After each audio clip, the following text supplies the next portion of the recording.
By far, the most labor-intensive thing you could do is to retrofit all the buildings. London started this whole movement among big cities, and I believe now, and Ken Livingston started it, Mayor Johnson has continued it. I believe that London has in train plans for 231 major building retrofits. You've got a lot more buildings than that. You need to make it more attractive. Essentially, I haven't worked out the pounds ratio, but essentially, in the U.S., for every $1 billion you invest in retrofitting buildings, the average payout of which is somewhere between, depending on how much you save energy, 3 and 6 years. For every $1 billion you create 7,000 new jobs. That's a very job-intensive thing to do. And you can train people to do this work who don't have a lot of formal education. So if you look at it like an entrepreneur who happens to be an environmentalist, who happens not to want the UK flooded by the rise of the oceans, you come up with a whole different set of possibilities than if you look at it as if the only thing we have to do is pass a bunch of regulations and force people to do the right thing. You're creating a chance for people to flourish and a whole new entrepreneurial cluster. If you can do it with public health, if you can do it with climate change, you can do the same thing with the education challenges we face, the same thing. I could go through lots of other things. And so I ask you to think about that. I think the 21st century world will rise or fall essentially on how people make 3 decisions. How are they going to relate to each other? So I love the work that Tony Blair's Faith Foundation does around the world. How do you respect who you are? Your race, your culture, your faith, or lack thereof. The world is becoming less racist, less sexist, and less homophobic in most places, but not everywhere. And even in places where people fancy themselves as totally broad-minded and accepting of others, most people still have one bad blind spot. They do not wish to be around anybody they disagree with.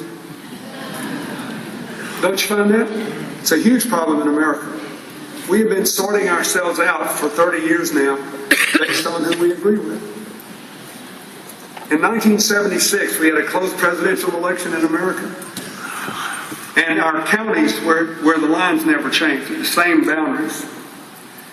Only 20% of America's counties voted for either Jimmy Carter or Gerald Ford by 20% or more.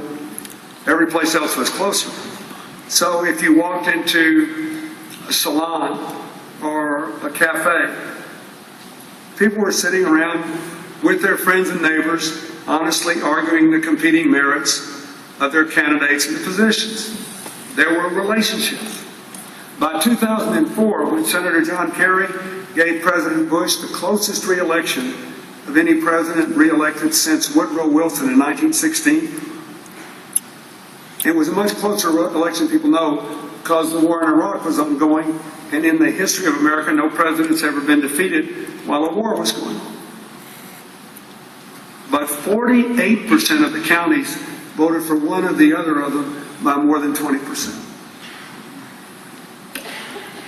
President Obama just won a titanic victory in the state of Ohio, which is a pretty...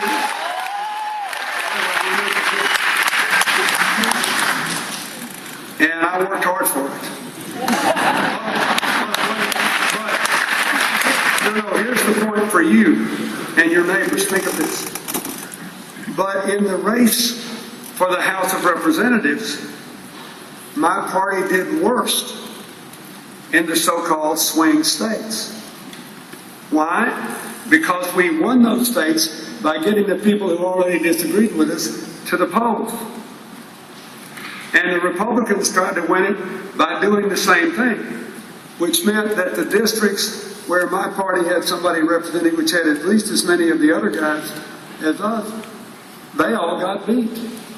They were sort of corollary casualties of a world in which we don't support reaching across the divides. So how we manage our differences, number one. Number two, how we manage technology.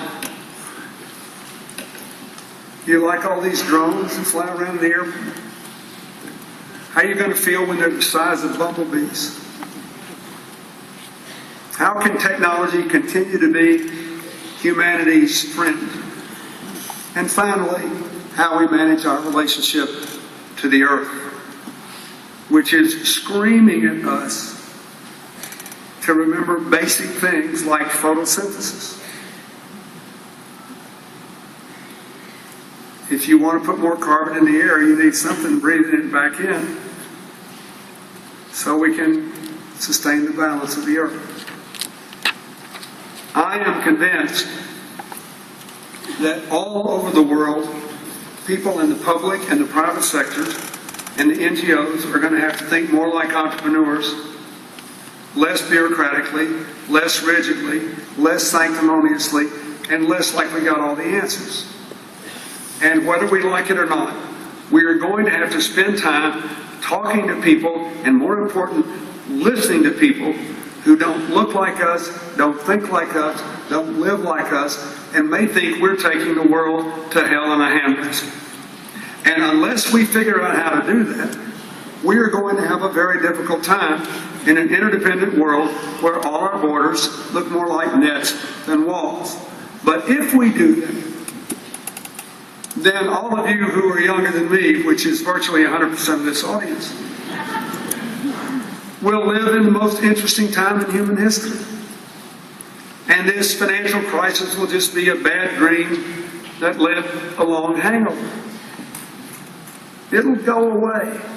The fundamental forces, the big trend lines, involve the battles of empowerment, inclusion, and entrepreneurialism on one side against the forces of inequality, instability, and unsustainability on the other. I'd give anything. I would give up having been president to be 25 years old and have a chance to chart a course through the next 30 years. It should be the most interesting time in human history. I wish you well, and I hope you make the most of it. Thank you.